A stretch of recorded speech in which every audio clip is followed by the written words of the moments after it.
The state of Washington continues to be a great place for wonderful wines at a reasonable price. Two of the bigger players in the state of Washington are Trey Bush of Sleight of Hand, which is a little bit edgier brand coming out of Walla Walla Valley, and Mark McNeely, who runs Mark Ryan, and their tasting room is up in Seattle.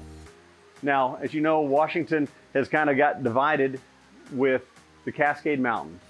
To the west, Seattle, those rains that come out of that, the Olympic Peninsula, they gets covered in rain because all that Pacific moisture gets caught up in the Cascade Mountains and set right back down there.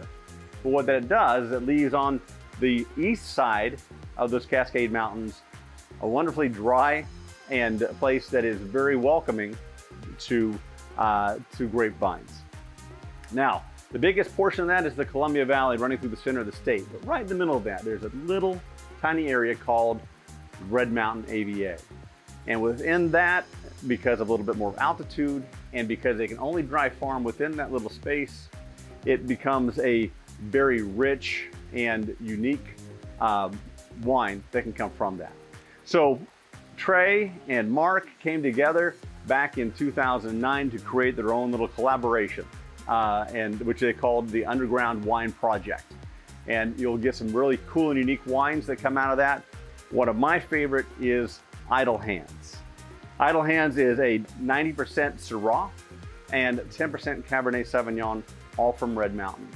The Syrah in Washington is a little bit leaner, leans more like what you might find from the Northern Rhone in France. And so it gives you a little bit more delicacy, a little more finesse than you might get out of something, a Syrah that's coming out of Napa Valley or say further south.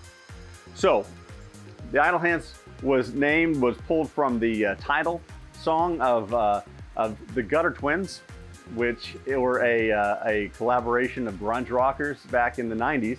And they actually kind of had the chorus is the label as it's all laid out within there. The wine itself is fantastic. You have within that a very rich nose of cherry, Bing cherry, and cola that comes through there, a little bit of raspberry liqueur.